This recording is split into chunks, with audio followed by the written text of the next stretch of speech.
पेपरला तुम्ही वाचत असता अजित पवारांनी अमक्याला विरोध केला तमक्याला विरोध केला. मला त्यांचा विरोध करायचा नसतो.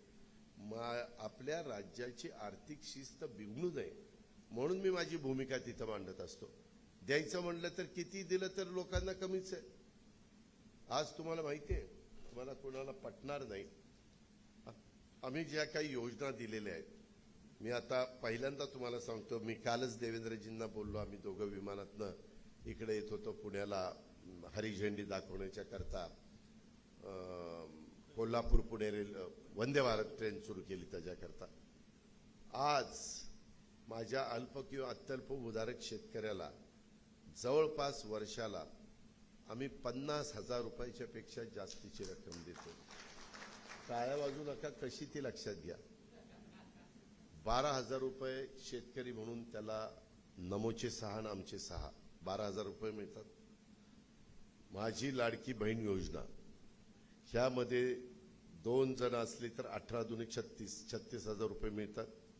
आज तर इतक्या त्या गणेशोत्सवाच्या मिरवणुकीत दादा लाडक्या बहिणीचे पैसे मिळाले, दादा मिळाले, फोटो काढा ना दादा, फोटो काढा ना.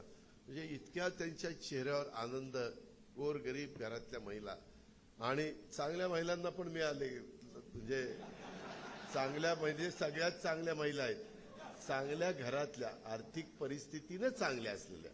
माझा शब्दाचा गैरअर्थ घेऊ नका, सगळ्यात चांगल्या घरातल्या महिला असतात. मायमाऊली आहेत, बहिणी आहेत, मुली आहेत, त्यांना मला कुठेही दुखवायचं नाही. पण आर्थिक परिस्थिती चांगल्या असणाऱ्या घरातल्या महिलांना पण मिळाल्या. म्हणजे 18 दुने 36 आणि 12 48. 3 गॅस सिलेंडर फ्री, ते 2,500. किती झाले? 50,000. त्याच्यानंतर 7.5 हॉर्सपॉवर, 5 हॉर्सपॉवर, 30 हॉर्सपॉवरचं बिल माफ केलेलं आहे. आता तुम्हाला बिल शून्याचं तुमचं येईल, चाललेलं आहे ते काम. त्याच्यामध्ये ॲव्हरेज 10,000 रुपये वाचलेले. आता बिल तुम्हाला मागचं बिल द्यायचं नाही, पुढचं बिल भरायचं नाही. म्हणजे 10,000 ते 60,000 रुपये हे सरकार, काही थोडा त्याच्यात 6,000 केंद्राचे, पण ह्या पद्धतीनं ह्याच्यात स्टायपन वगैरे तर वेगळाच आहे. तो काही प्रत्येक घरात मिळेल असा माझा दावा नाही म्हणून मी ते त्याच्यामध्ये धरलं नाही.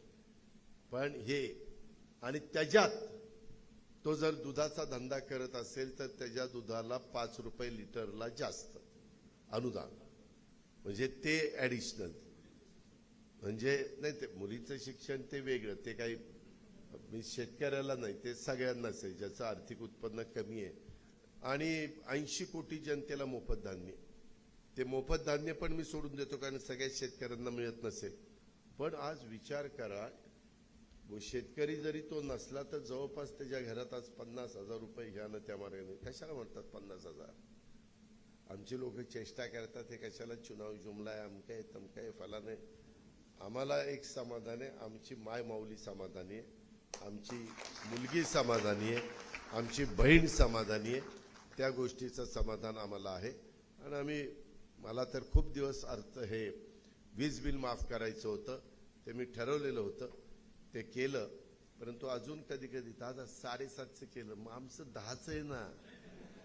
आम्ही 5-6 लोकांनी मिळून लिफ्ट केले, आमची 20ची मोटर आहे ना. अरे काय तुझी 50ची असेल, कुठपर्यंत जातो. 44 लाख शेतकऱ्यांना ह्याचा बेनिफिट मी देण्याचा प्रयत्न केलाय. 44 लाख, काही थोडी साधीसुधी 15,000 कोटीचा बोजा हा उचललेला आहे. हे माफ केलं म्हणजे हे माफ नाही होत, आम्हाला तिजोरीतनं त्या महावितरणला द्यावं लागतं. आम्हाला तिजोरीतनं 46,000 कोटी रुपये महाराष्ट्रातल्या माझ्या मायमाऊलींना, माझ्या बहिणींना, माझ्या मुलींना त्या ठिकाणी द्यावे लागतात.